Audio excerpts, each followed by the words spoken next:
Moment, I'm going to invite Jamie Robb up here, but I wanted to say a few words first.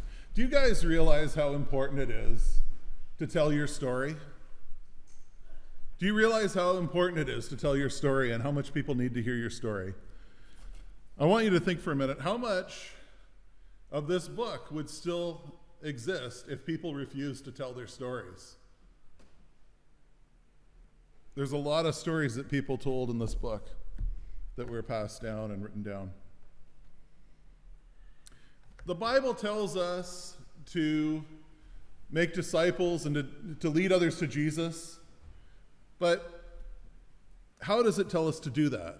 Sometimes we think, well, the way I lead others to Jesus is to invite them to church, and that's a good thing. I'm so glad that so many of you invited people to church this morning, and that some of the people I invited to church came to church this morning, and it's wonderful to see you guys here. But do you know that nowhere in this book, anywhere, does it say you need to invite your friends to church? But you know what it does say? It says that you need to tell your story. Sometimes it uses some million-dollar words for it. It says to share your testimony or to bear witness. But those things mean to share your story. And not everybody who shared their story in this book was at the point of full belief.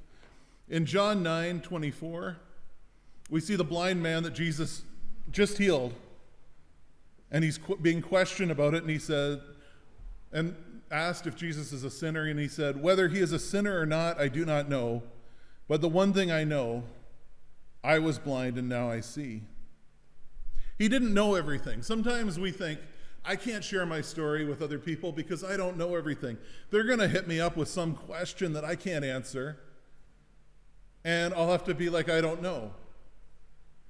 But that's not what it says. It says to share your story. And there's many people who shared their story in the Bible that didn't know everything about what they were sharing, but they shared it. In John 4, after Jesus met with the woman at the well, in Cana, the Samaritan woman, she went and told other people about him. "Come see a man who told me everything I ever did. Could this be the Messiah?" They came out of the town and made their way toward him. Many of the Samaritans from that town believed in him because of the woman's testimony. "He told me everything I did." So when the Samaritans came to him, they urged him to stay with them, and he stayed 2 days, and because of his words, many more became believers. They said to the woman, "We no longer believe just because of what you said. Now we have heard for ourselves, and we know that this man really is the Savior of the world." We need to share our stories, and we do that in different ways. I know that in church often we'll pray for people, and we'll share the stories. We'll share the stories of people being healed and miracles that happen, and we also share the stories where we wonder why God didn't intervene in the way we expected. But we need to share the stories. And even Thomas doubted, and yet we get this great story where he doubted and said, "Unless I see the mark of the nails in his hands and put my fingers in the mark of the nails in his side, I will not believe." He was fully honest about his doubt. That's the other thing, is to be honest. Sometimes you think when you come to church, you have to play a character. You have to be the person everybody's expecting you to be.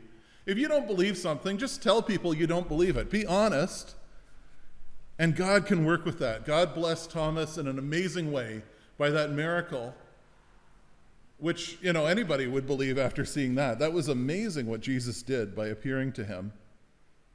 But it all started with being honest about his story. And I encountered Jamie Robb recently. We met on the internet. This is my first time meeting him in person.